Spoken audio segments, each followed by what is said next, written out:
大家好，歡迎收睇我嘅頻道超曲潮煮。近日天氣乍暖還寒，最啱揾個清新嘅靚湯羹嚟滋潤一下，順便補充埋骨膠原。今次介紹嘅係粟米魚肚羹，會示範一個簡易快速令魚肚浸透嘅方法俾大家。有興趣嘅朋友呢，就唔好錯過呢段影片啦。喜歡嘅朋友麻煩幫忙 like、share 同埋 subscribe 我嘅 channel， 就係對我最大嘅鼓勵啦。多謝晒大家先。今日用嘅係魚肚、盒裝豆腐、粟米蓉同埋粟米粒，可以喺海味鋪度買到佢嘅，又或者街市嘅南貨鋪賣蝦乾、鹹魚、鹹蛋嘅地方就揾到。浸發魚肚非常簡單嘅，因為佢比較長身啊，我會將佢一開為二先，對住個角位，咁就劈開咗啦。將佢一開為二之後，我哋就落水，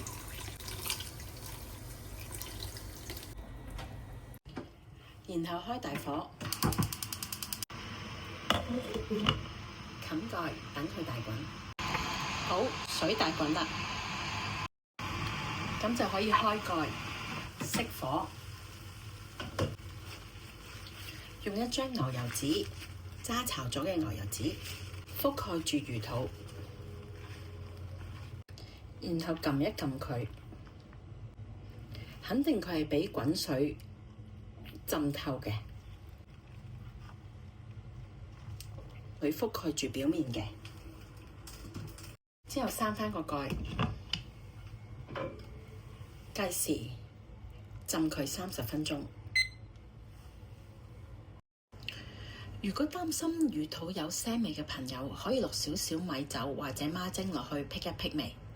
而我自己就習慣唔需要落嘅。夠鐘。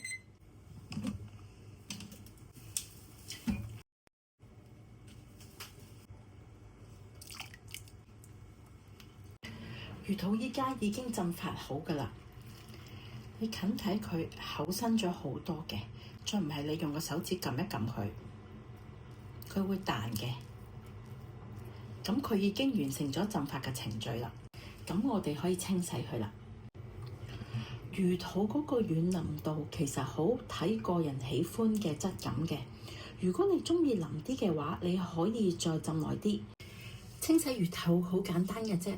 嗱，你肉眼見到呢啲污垢，可以用手指搣走佢。咁就得啦。但有啲肉眼見唔到嘅污垢呢，我哋就可以開水喉。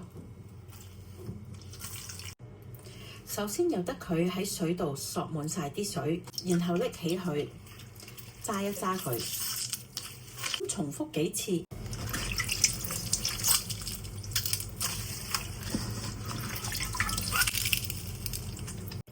通過吸水同埋放水呢個程序，就可以將啲污垢喺啲孔度全部清晒出嚟啦。我今日用嘅係盒裝粟米粒同埋盒裝粟米蓉，喺超市就可以買到佢哋啦。如果喜歡食新鮮嘅朋友，可以用新鮮嘅粟米嚟打成蓉嚟代替。我而家俾翻個份量俾大家。粟米蓉係366個 gram。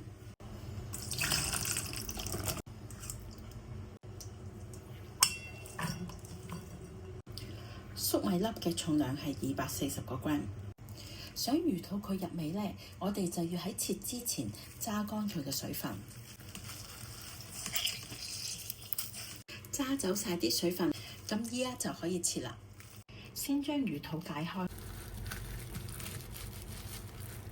然後平放，開半。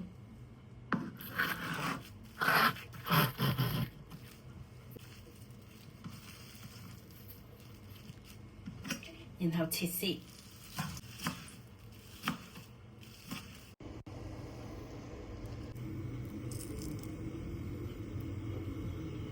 材料齊晒，而家可以煲湯。先落水，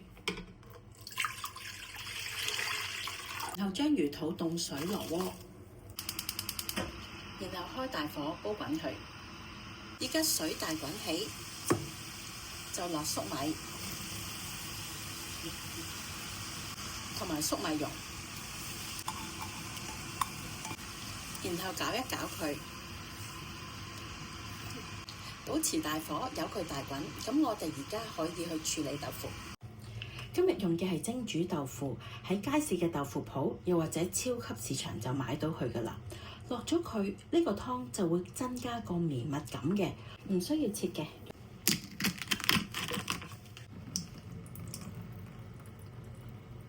避咁啲水分之後就可以攪爛佢啦。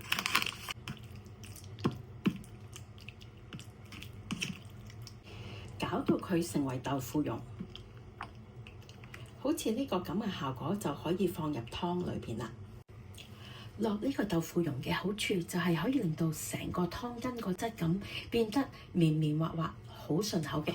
想滾呢個湯冇咁容易滾瀉嘅秘訣就係將豆腐最尾先至放，因為落咗豆腐碎係好容易滾瀉嘅。咁而家佢大滾啦，我哋就可以落豆腐蓉。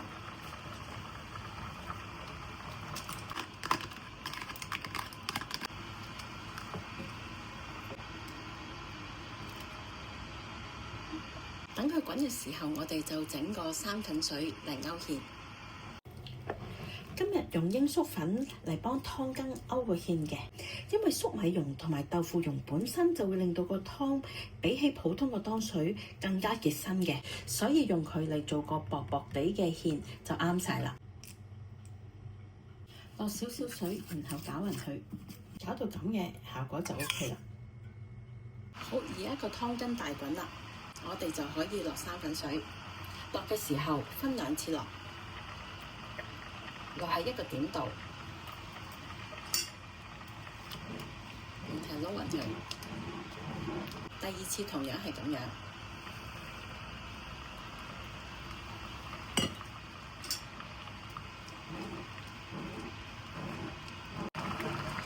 依家啲湯水開始結身啦，我哋就收細火。落調味料，今次嘅調味只得2種，就係鹽，有魚露，然後攪一攪佢。落咗調味之後，而家就可以打隻蛋落去啦。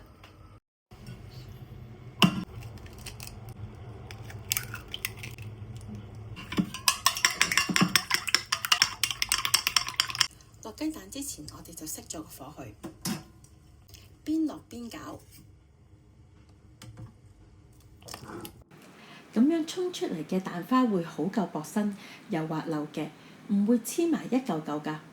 再配上滑嘟嘟嘅豆腐蓉，就好似食緊豆腐花咁。再加上清新嘅粟米粒同埋軟綿綿嘅魚肚，唔止春天啊，1年4季都啱飲㗎呢個湯。大家不妨又試下。然後留言話我知你哋鍾唔鍾意？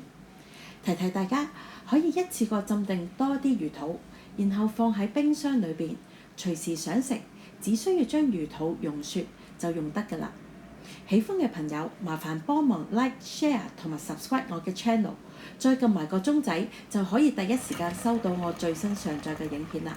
非常之感謝大家嘅支持啊！多謝晒，下次再見，拜拜。